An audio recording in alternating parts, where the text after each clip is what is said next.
একটু ভিন্ন প্রেক্ষাপট থেকে ভিডিওটি আমি শুরু করতে চাচ্ছি।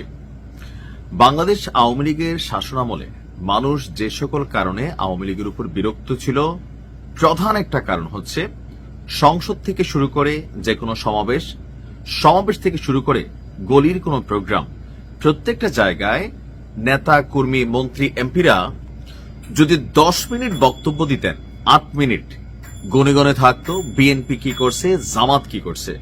আর এই কথাগুলা রিপিটেডলি শুনতে শুনতে মানুষের এক পর্যায়ে বিরক্তি চলে আসছিল এবং আওয়ামী লীগের নেতা কর্মী এমপি মন্ত্রীরা যখনই যা বলতো মানুষ এটাকে ট্রলে নিয়ে যাইতো। আমার কাছে মনে হচ্ছে। আসসালামু আলাইকুম, সবাই কেমন আছেন? আশা করি ভালো আছেন। আপনারা সবাই ভিডিওর শুরুতে ভিডিওর কিছু অংশবিশেষ দেখে বুঝতে পেরেছেন ভিডিওটা কতটা গুরুত্বপূর্ণ। তাই আর বেশি কথা না বাড়িয়ে চলুন আমরা মূল আলোচনায় চলে যাচ্ছি। তার আগে সবাইকে রিকোয়েস্ট করব, যারা আমাদের চ্যানেলে নতুন আছেন প্লিজ সবাই সাবস্ক্রাইব করে সাথে থাকুন। চলুন ভিডিওটা দেখি। একটু ভিন্ন প্রেক্ষাপট থেকে ভিডিওটি আমি শুরু করতে চাচ্ছি। বাংলাদেশ আওয়ামী লীগের শাসনামলে মানুষ যে সকল কারণে আওয়ামী লীগের উপর বিরক্ত ছিল, প্রধান একটা কারণ হচ্ছে সংসদ থেকে শুরু করে যে কোনো সমাবেশ থেকে শুরু করে গলির কোনো প্রোগ্রাম, প্রত্যেকটা জায়গায় নেতা কর্মী মন্ত্রী এমপিরা যদি 10 মিনিট বক্তব্য দিতেন, 8 মিনিট গনে গনে থাকতো বিএনপি কি করছে, জামাত কি করছে।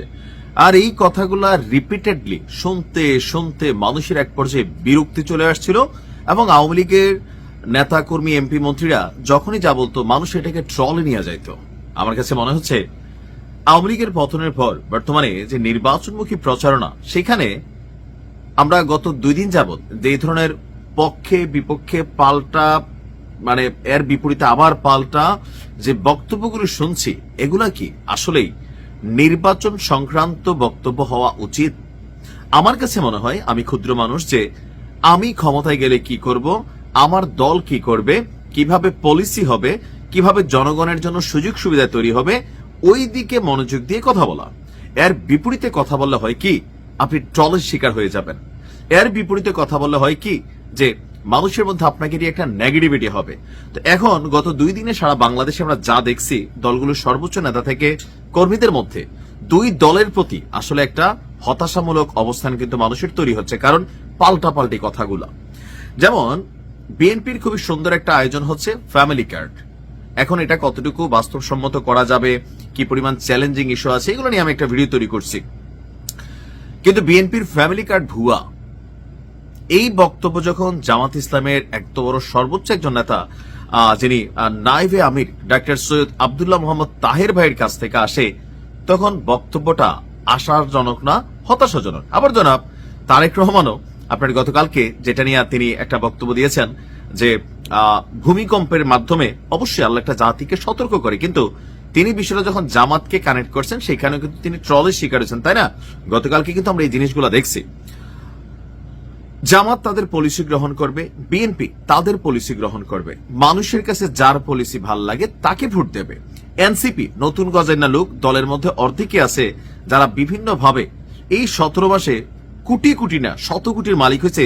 তারাও বলে যে চাঁদাবাজদের আন্না, এবার চাঁদাবাজদের ভারতপন্থীদের রুখে দিতে হবে।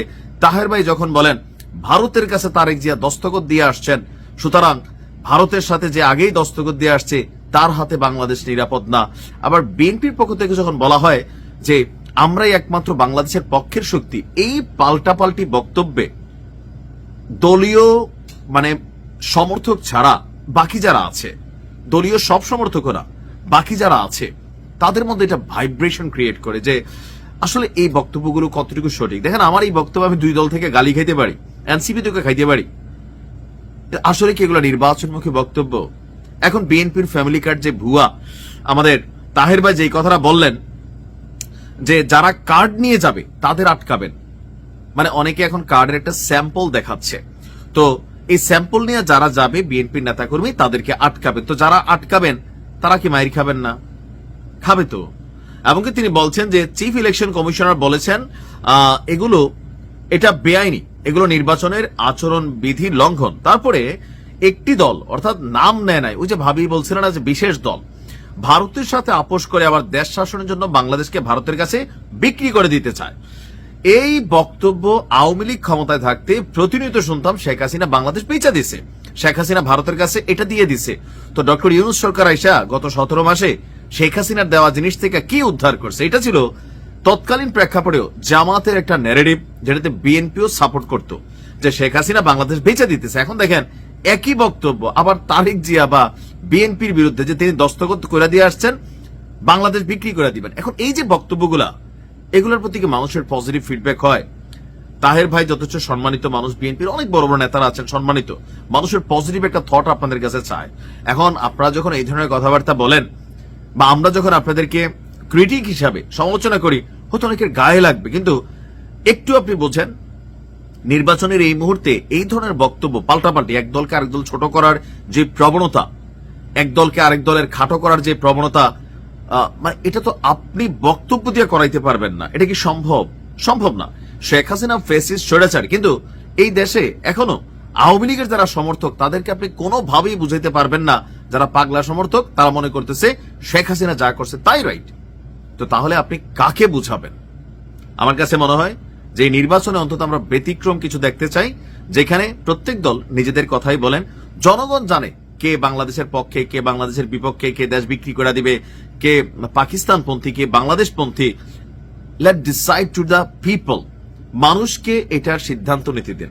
আপনি যখন বলছেন আপনার কাছে মনে হচ্ছে যে সামনে থাকা দর্শকরা ঠিক ঠিক চিল্লান দিচ্ছে, বাট বি অনেস্টলি মানুষের কাছে এগুলো রিফ্লেকশন হয় এবং যে আশার জায়গাটা ছিল সেখানে হতাশা তৈরি হয়। আমার কথা আসলে আমি সার্বজনীন কথা বলি, কারোর কাছে গায়ে লাগবে, কারোর ভালো লাগবে, বাট এটাই হওয়া উচিত।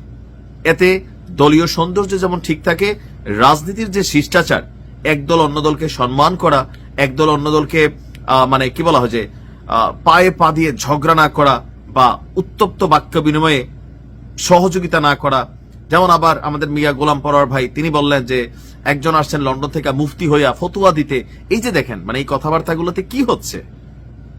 পজিটিভ কিছু হচ্ছে না। আমি আশা করি আমাদের দুইটা বড় দল যারা আছেন এবং এনসিপি নেতা করে তাদের কথা তো বাদই দিলাম, মানে জামাতের লেজের মধ্যে তারা যদি না ঢুকতো, এই মানুষ জমায়েত করা 500 মানুষ এটা জমায়েত করতে পারবে? 500 পারবে না। সবাই যার যার জায়গা থেকে সংযত হয়ে বক্তব্য দিই, তাহলে এটা সবার জন্য কল্যাণকর হবে। আপনি ভালো কথা বলেন, আরেকজন খারাপ বলে, মানুষ বিচার করবে যে কে কাকে নিয়ে খারাপ কথা বলছে, কে খারাপ কে ভালো। ভালো থাকুন। আসসালামু আলাইকুম।